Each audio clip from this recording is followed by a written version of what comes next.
to Sales Gambit, Donald. I'm super excited to host you today. Donald, founder and Chief Evangelist at the Sales Evangelist, VP of Sales and Marketing at BenfoComplete, and podcast host himself. Donald evangelizes different ways salespeople can find qualified leads and make more sales, and he does so through sales training, one-on-one coaching, workshops, and more. Thank you so much for having me. I'm grateful to be here, and I'm really looking forward to it. It's an honor to be able to come to your community and share some insights. I know it's always a precious thing to bring someone in that can really speak to your audience, and I'm super grateful that you guys decide to have me. So thank you. Amazing. We are looking forward to the session. So the first thing first, Donald, right? Can you tell us a little bit about your sales journey has been so far, and what are you currently working on? How did you get to this stage in the life? We'll be very happy to hear that part.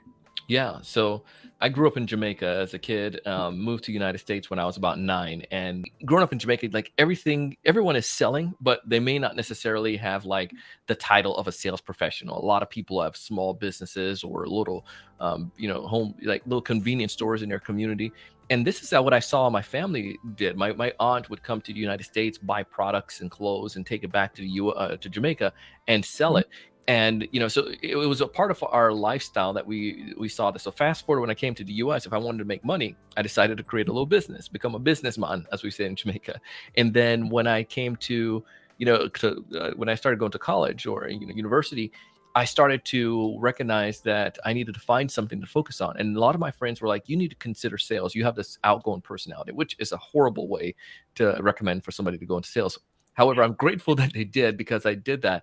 And I started to do Dish Network over the phone. I went and did timeshare presentations. From there, I went and did, I got to, after the timeshare presentation, what else? I went and did, became a server.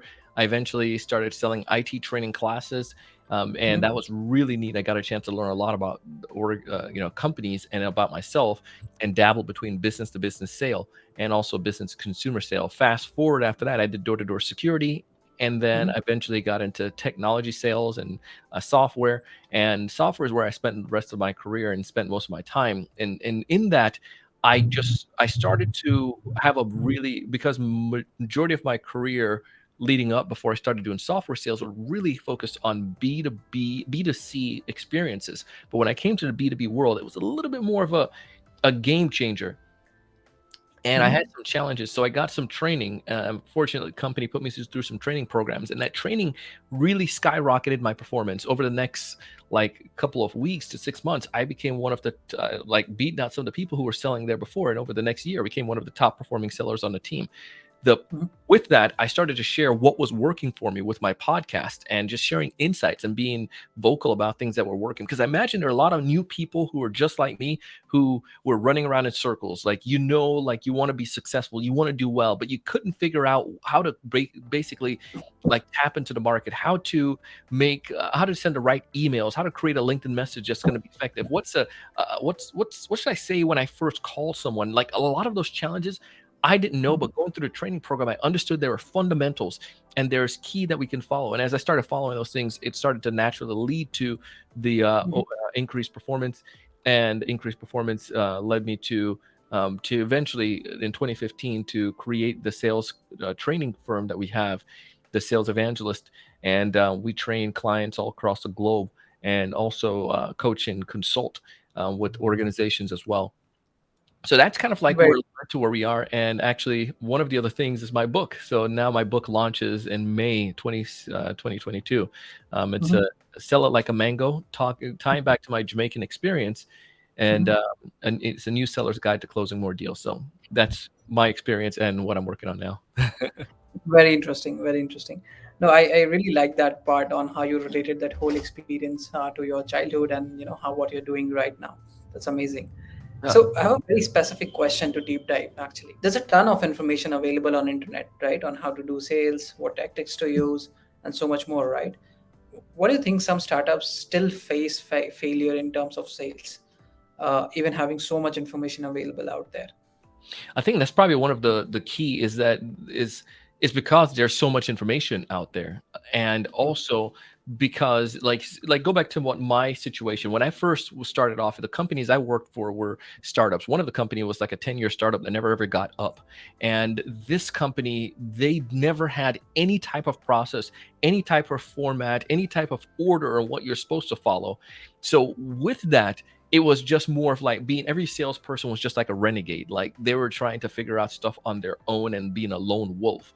And I Mhm. think when it comes to startups, at times we find if they're not like VC or venture backed, usually it's where the entrepreneur, maybe a salesperson, they don't see themselves as a salesperson and they're bringing a lot of the sales, but they have never formalized anything so that they can scale and bring other people on. Now, what happens when they do bring salespeople on, these sales individuals, because there's so much information out there, it's this despair search, or they have this despair level of experiences because everyone brings something new. I was finding stuff on LinkedIn. I was finding podcasts. I was finding things from different industries and trying to mash this all together and not knowing the end from the beginning, like really how to get the appointment to get the sale. All of these different ideas were conflicting, and I found myself just in this loop of confusion and annoyance and frustration. And I think that's probably one of the biggest things. There's so much information out there, so people are not and people don't have necessarily a guide to help them to figure out here's the best type of information to start off with.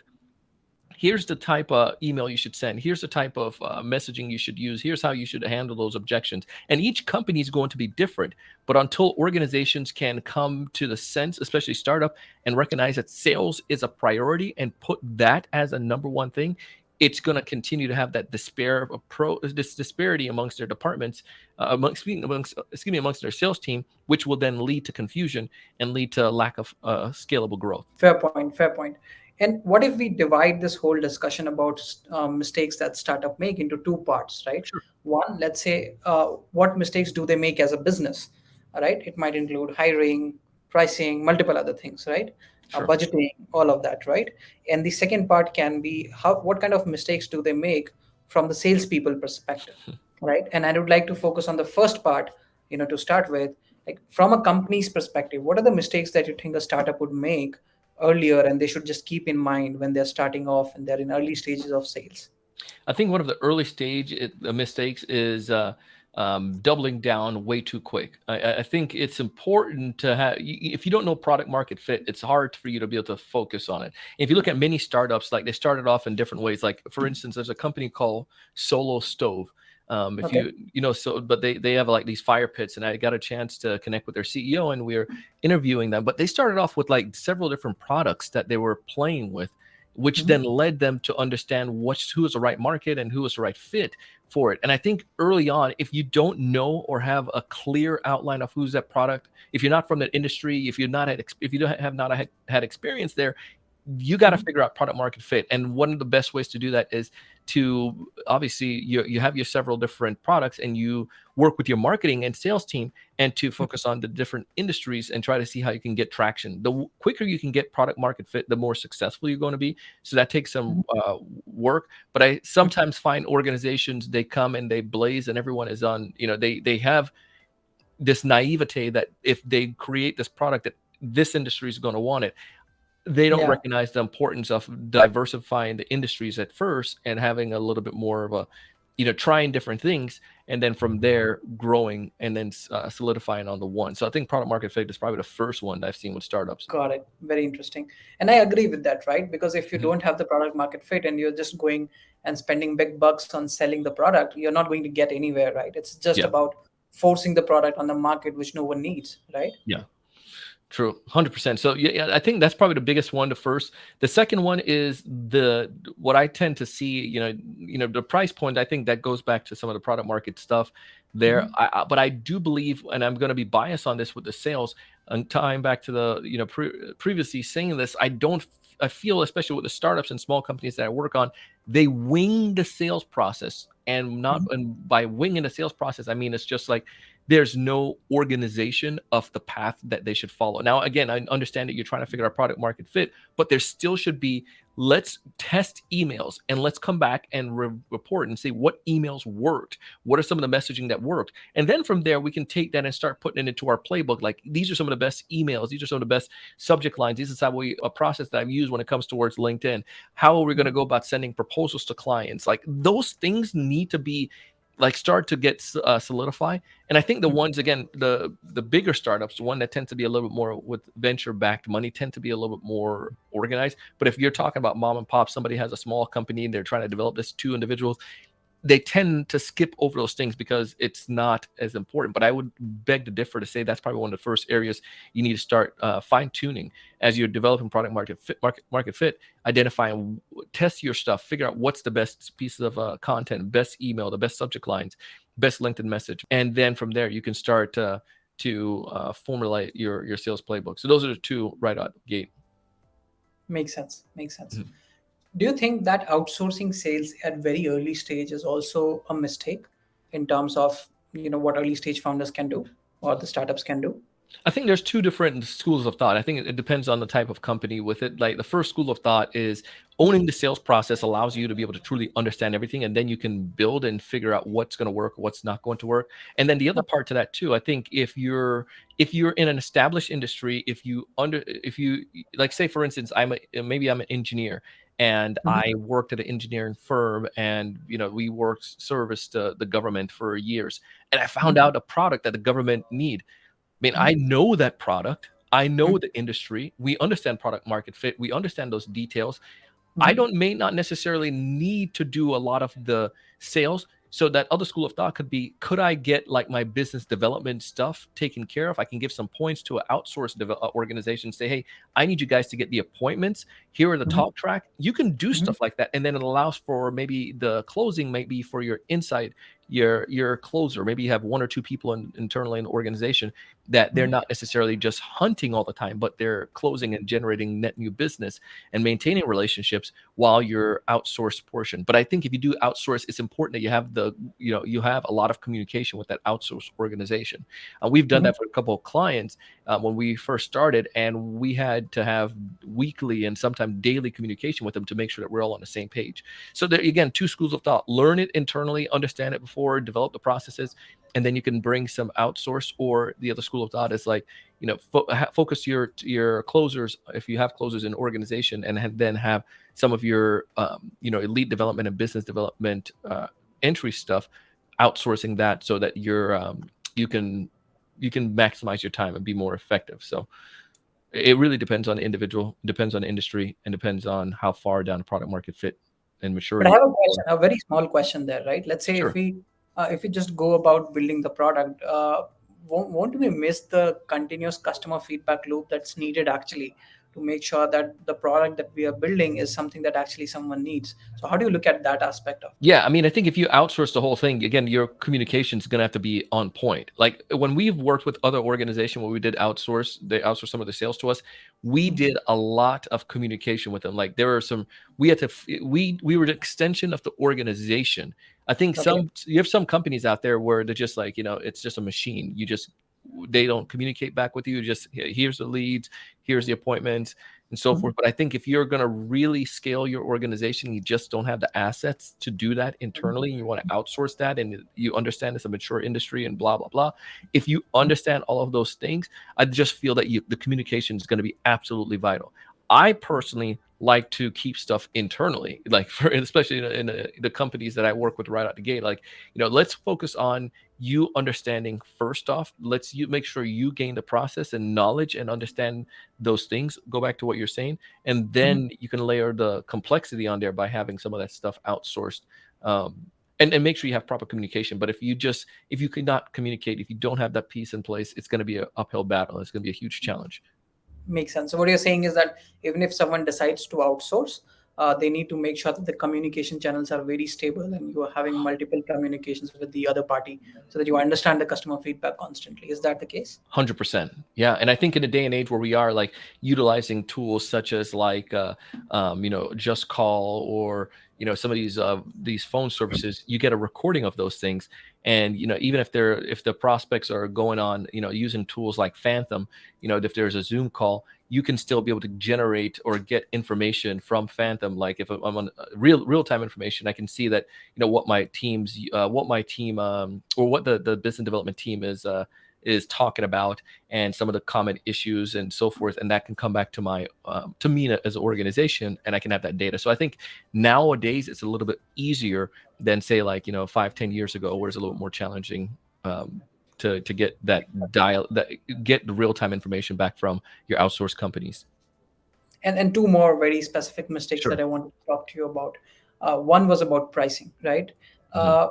At startups, what people generally think is that are they charging too much money, or can they win on price as a factor and all of that, right? And this might lead them to charge too little, right? Hmm. Leaving a lot of value on the table. How do you look at that? Is that a mistake that generally you have seen these stage startups do? Yeah, I mean, I've done that. I made that mistake where Okay. I didn't.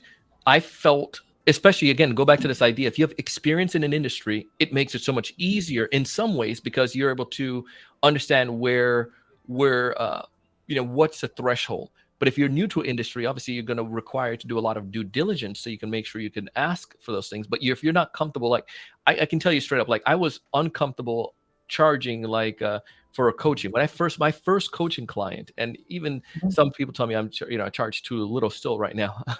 But my first coaching client, I didn't know what to charge. I mean, I was like, all right, $300 a month. So I was doing like 1 hour a week with this client at $300 a month. So it's not even not even $100 an hour. And Yeah. it was just because I didn't know what I didn't know. Now my number is like, what we charge for a coaching client could anywhere be from $2,500 to $4,000 that we work with a client. So it depends on those. As you're starting off in an industry, you got to make sure I've always felt that fear. But then as I learned, as I grew and started, as my business and started to develop it further, I realized that you can shoot for, and again, go back to this product market fit. You can shoot for the low end part of your industry, and be the cost, the low cost provider. Mhm. However, I've seen inherited problem from that. If you go with a low cost product, I mean, as a Mhm. low cost the vendor, usually you tend to inherit a lot more problems because the Okay. low cost customers, low paying customers tend to want all the benefits that the high paying customers will get, but they're not willing to pay what the high paying customers are paying. So Mhm.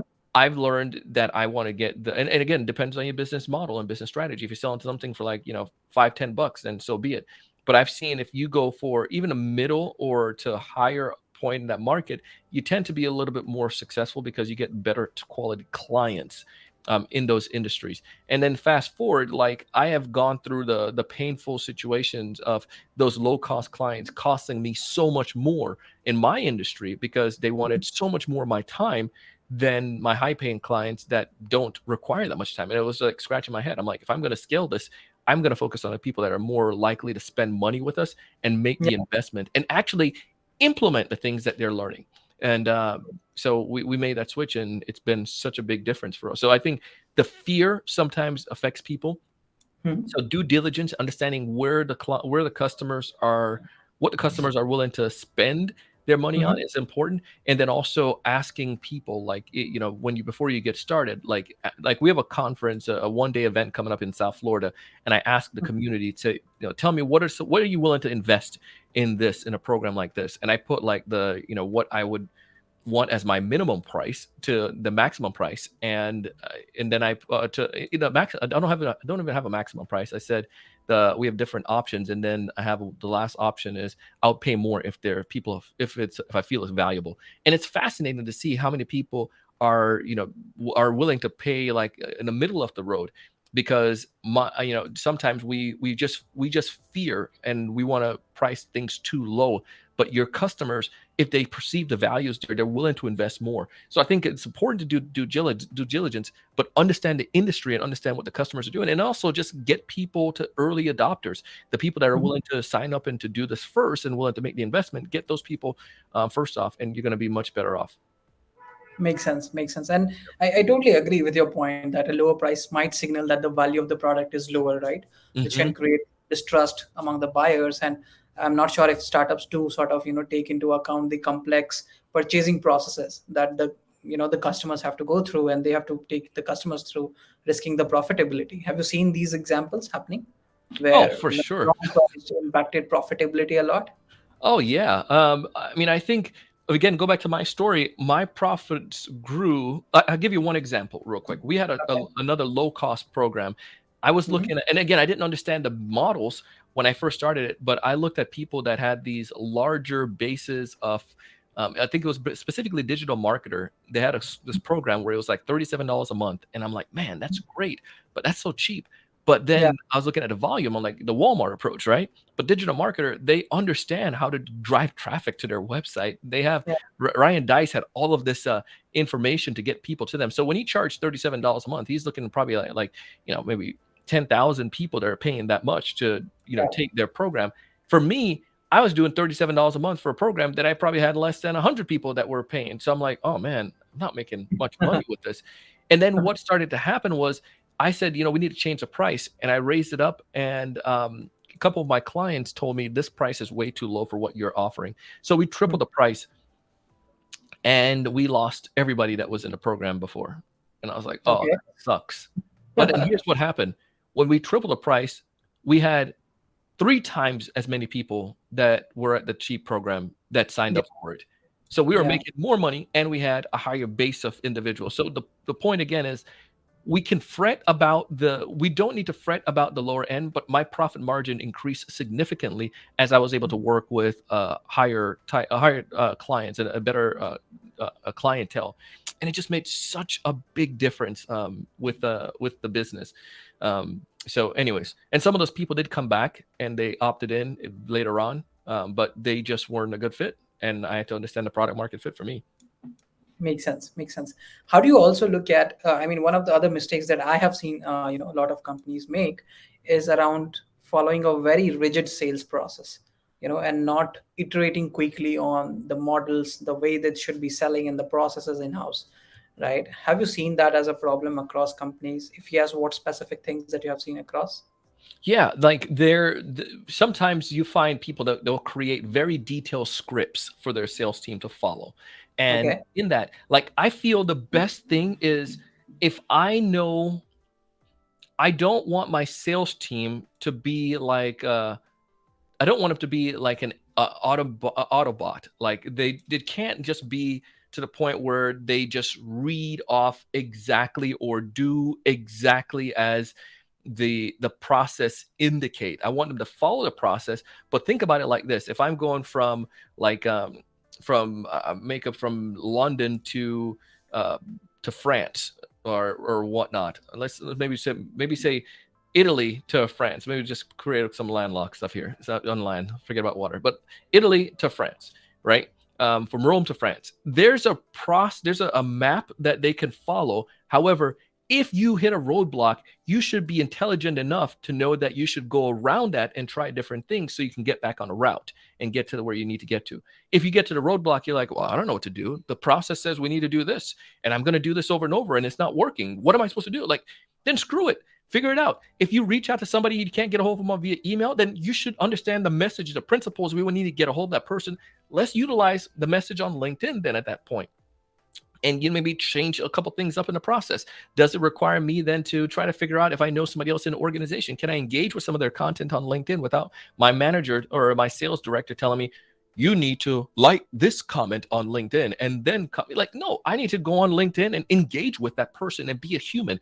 If I can help my sales team understand the end result of what we want to get to, and then a process of getting there, we can help them to be humanized enough in the process and intelligent enough that they can make decision or dynamic decisions that can help us to get there. If I can't get a salesperson to do that, then I might as well, if I really just want AI, I can automatically find companies that can spin up an AI bot that can make phone calls and send emails and do thousands of them a day. But that's not what we're looking at. We're looking at people that can have intelligent human conversation and make a big difference. Yeah, I really like the analogy that you said about making sure that it's not needed that you have every step of them pointed out to them, but it's more important that you give or enable them to understand where do they need to reach, and then you just enable them throughout, right? So that they Yeah. can figure out their own path.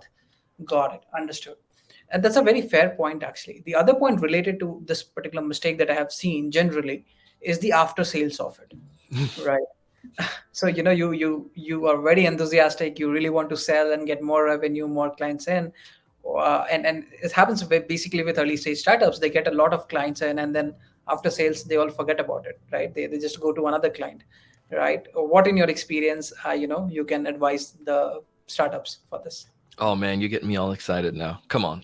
Like if I'm studying a book right now, and the idea there is the principle. I don't have the title remember exactly, but it was a recent book that I just got from someone. But it's all about helping the companies and helping individuals understand that your best source of revenue is from Mhm. your existing customers. Like, how can I maintain the relationship after somebody comes into the door? Because the cost, and this is my advice to startups, the cost of acquiring net new business is expensive. It's Yeah. Yeah. worth it, but it's expensive. Mhm. However, if I'm bringing in 10 clients and I get $10 from each of those clients, let's just Mhm. say that, $10 and 10 clients at $10. So you know, that's $100, right? I have Yeah. $100 that I just got from these clients. However, it cost me $5 to acquire each of these clients. So I really have $50 that I gained from this. And then from those 50, those 10, those clients, I lose half of them. So half of them leave and go somewhere else. So really, I only have like, $25 really is what that I got from it. So well, I got my 100 or whatever, but the cost, you see what I'm getting at.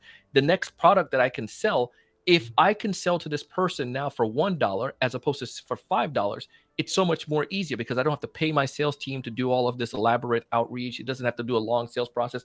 I could just make if I can upsell you and my sales team reach out to you and you could buy another product that we have instead of $10, a $20 product. Now for those 10 people, I'm making a lot more money. I double my revenue instantaneously because I'm upselling those people that are already easier to sell to. But oftentimes as an organization, we forget about that. We forget about the $20 we can get all these people, and then we spend our time going back hunting the clients that cost $5 to get each time. And again, it's just because the nature of sales. And I'm not going to tell you should stop outbound. You should always do outbound. But once I have clients, shoot, Mhm. get those people to do the next part. I had one of my good friends told me this thing. His name is John Lee Dumas.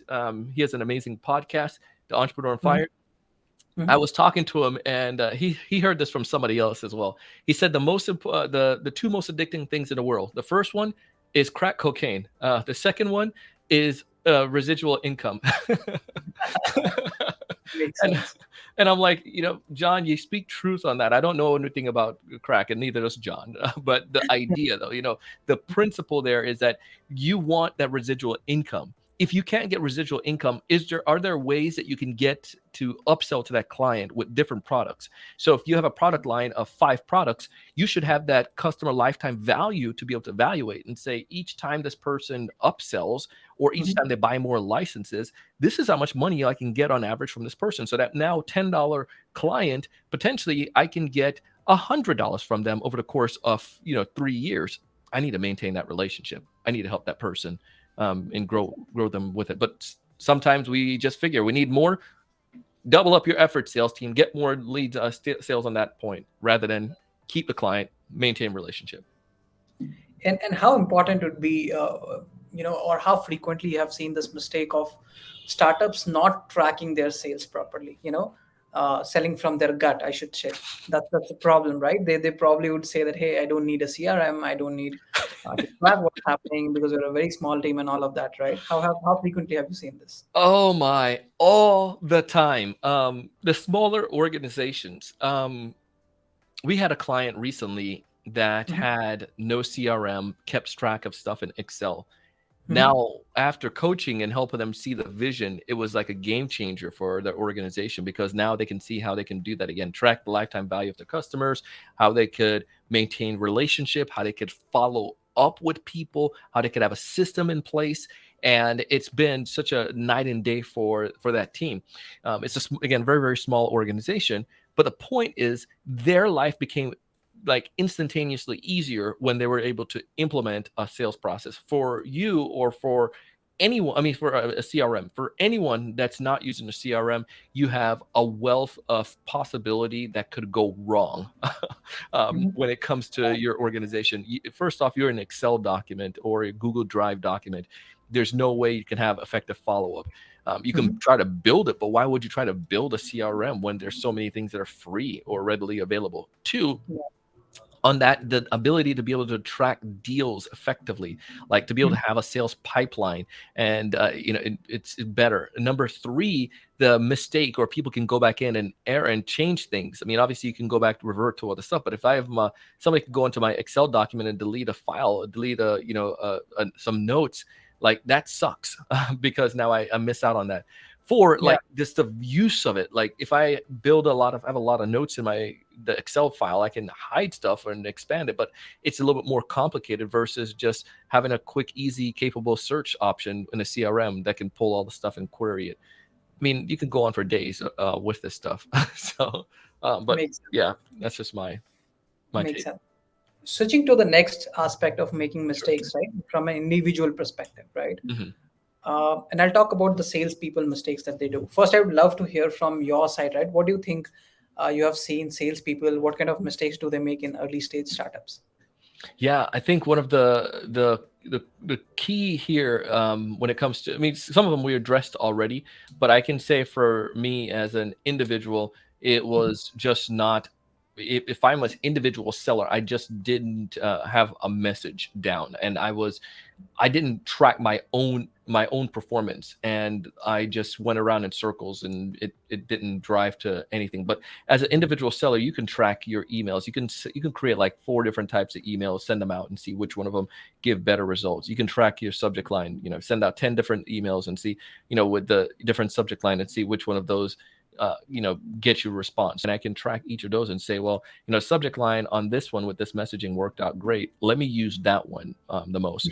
Or I saw people interact more with this message after they open up the subject line, and the interaction was better. Then I take that subject line and this interaction messaging and put that together. So I think from a individual sales rep, it's not being, I guess if we classified it, it wasn't being a scientist with Mhm. my approach. And I Mhm. think that's the same thing that I've seen. Not think, I know that's the same thing that I've seen with other startups. The individual seller doesn't become the scientist, they just wing it.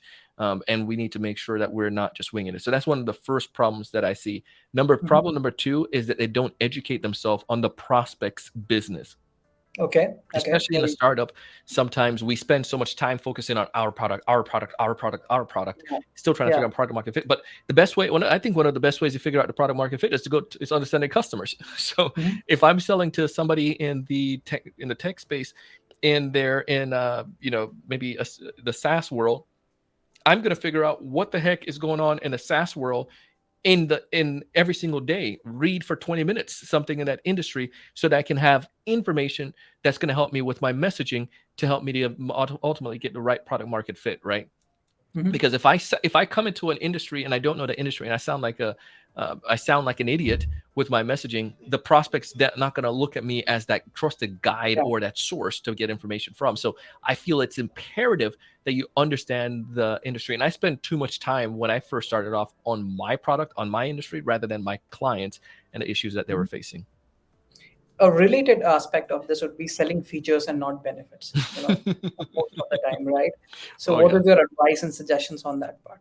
Yeah, I mean, I think the features, everyone could in my new book is called Sell It Like a Mango. I grew up in Jamaica, and Mhm. what I saw was people would sell the same exact type of mango, same exact type of product on the street, and one individual may be very successful while the other is not as successful. Same exact product. If you think about it, it's the issues that we see when the B2B side, you have companies that have same products that they sell, and then it's Mhm. just so, people have a people tend to be more successful than others. And that's what the whole premise of the book is designed as. We go over for the 12 chapters, break down 10 chapters, break down different principles that help these individuals to be successful. However, when you look at it from this idea of benefit versus the features, like features, anybody could talk about. The mango is sweet, the mango is good, the mango is organic, the mango is healthy, blah blah blah. Your customers, your prospect, your competitor is going to say the same exact thing. But can Yeah. you talk about some of those benefits? And that's where I think people have the little bit more of a challenge. Like, if you can understand my challenge or difficulty more than I understand my difficulty, your Mhm. solution or the benefits will be way more intriguing for me. And I think when sellers can really become great at Mhm.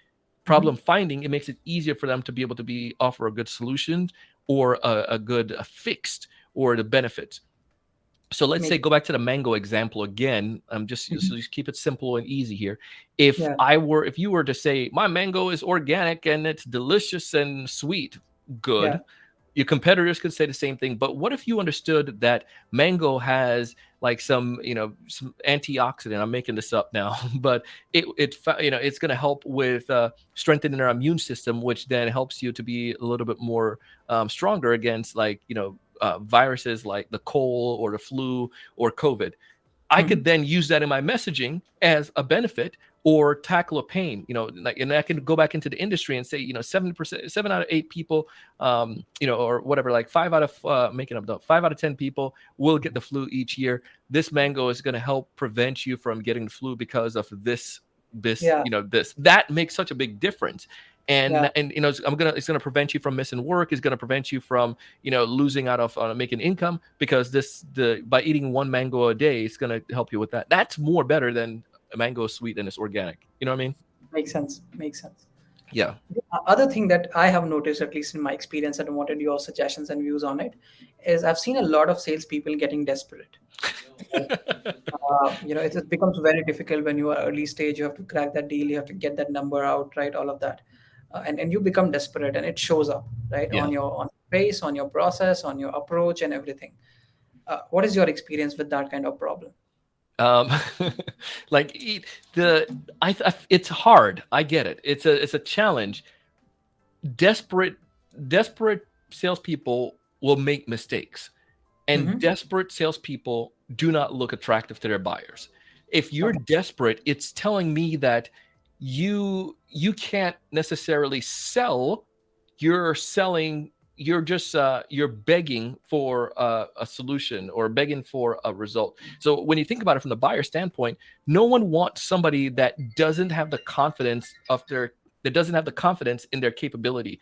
We all want somebody that's going to be confident in their capability, because that confidence in their capability gives us the assurance that they know what they're doing. And also, it gives us the assurance that they're a guide, especially when it comes to the business, that can solve my problems. If I have somebody that's like, that's clingy, that's not as confident, that doesn't necessarily give me the impression that they're a guide, that's more about become desperate with their approach, it's going to give me skepticism to say maybe your product isn't that great. It's not people, maybe people are not interested in it. And it's going to bring Mm-hmm. all kinds of doubt into my mind, rather than Mm-hmm. somebody that's super confident. And you can say, hey, I totally understand, Donald. We're not a fit for everyone. We're servicing some of the largest clients out there, and we may not be a fit for you. And that's okay. Mm-hmm. If you don't feel that this is going to work for you, I understand. Feel free to connect with us when that might be a case. It might say, holy crap, like, why is this person pushing me away? Like, like, I want to know more about this company. I want to understand a little bit more. Things like that give the person the understanding that there's something here that I may not necessarily understand. Clearly, they're Mm-hmm. working with larger organizations and some more successful firms. I want to be able to understand it. It brings about curiosity and intrigue them in a situation like that. So, being desperate, it's impossible to be desperate and to be a successful seller, because then the other mistake you start doing is start dropping your price. Like, hey, we can do it. Well, we can do it for free. We can do it for this. We can give you this. We can throw this into place. We can do this as well. Like, when you start giving away everything, it's like, as a startup, we go back to the profit, your profitability. It's like, I can't give everything away free to every single client. I Yeah. can understand you're getting people interested with a freemium model, but it Mhm. can't last for long. Makes sense. And the last aspect that I really wanted to discuss Sure. is how frequently have you seen salespeople rushing to please everyone on the call? Oh I my mean, goodness, bro. you have multiple people on the call, you just try to probably please every stakeholder or every client out there, right? Yeah. Probably an extension of what you just said, that it's not for everyone. How frequently have seen salespeople doing this mistake, and how can they solve it? I'll probably say I see that probably about 60% of the time. You know, you find like the top performing sellers, the people who are confident in their ability, they recognize that it's important. One of the training programs that we have Mhm, a module in it about talking, having difficult conversations. And mhm. sometimes it's important to recognize that you can't please everyone and you need to have a difficult conversation with people and just kind Yeah. of let them know, like, listen, I don't, based on what you're saying, we can't help you. Like, I remember when I became a server, I was a waiter in a restaurant, and one of the things my manager told me from the very get go is just don't pretend like you know the answer to everything. Sometimes you Mhm, tell people like, "Hey, I don't know the answer to that. I'm going to go get information on it." People who mhm. are pleasers, they'll start to try to answer everything like, "Yeah, we could do that. We could fix that. Yes, sure." Tell them, I'm not sure. I'm not sure if we can do that. I Yeah. can go find information. And if you do know, just tell them straight up. Unfortunately, we can't do that. But I want to understand. Tell me a little bit more about why do you want to have that integration? Tell me a little bit more. Maybe it's something I missed. And Hmm. now once you're having that conversation with them, you could find out, and people are, you might find out that there's a way that they can fix that, or a way that they don't even need that. There's a workaround. But if you're not willing to ask and to have those difficult conversation and to Hmm. probe and go deeper, then you're just going to be an order taker trying to please everybody, and you won't be successful. Makes sense. Makes sense. I think no, that's a very valid point actually, right? You can't please everyone, and you just need to make sure that you don't say that you know all the information, and it's okay to ask that. You will need some more time to come up with that information. Yes. Any specific reading recommendation, Donald? And Oh, now that we're moving towards the end of it, yeah. any specific reading recommendations? One book I would recommend. My friend Andy Paul has a book. It's called "Sell Without Selling Out," and Andy kind of goes with this idea of how we could leave away from the sleaziness. Another book that Mhm, I really like is Three Value Conversations, and it's all about how we can have effective conversation with our prospect. The third mhm, one is by David Hoffel. It's called the Science of Selling. mhm. David Hoffel. And then finally, it's my book. I think it's a good book. It comes Selling out like in Sell It Like a Mango, a new seller's guide to closing more deals that comes out later this year in May. It's in pre-order right now on Amazon. So, but all I those would books I recommend. I would love to see that book also. Yeah, thank Great. you. So, Donald, that's all the question that I had for you today. Thank you so much for coming to Sales Gambit and sharing such valuable insights. It Oh was man, actually appreciate it. terrific to have you on Sales Gambit. Well, and thank you so much for having me. And I'm telling everyone I understand it from a podcast standpoint. Everyone who's listening to this podcast right now, I highly recommend you guys please subscribe if you have not subscribed, and subscribe to this channel. And then also share this, because this goes a long way when the team's able to see that other people are benefiting from the podcast. It helps. I'm sure it gets them heck excited, because it gets me excited. And if you haven't done so, leave a review and rating like that little piece. It's been so helpful for me when I go and look at my podcast and see people leaving rating and review and finding benefit all over. But I know you guys are busy, but it's just one thing you can do. These guys are producing some amazing shows and content, and I would just encourage you to do that for them. Thanks a lot, Donald. Thanks a lot.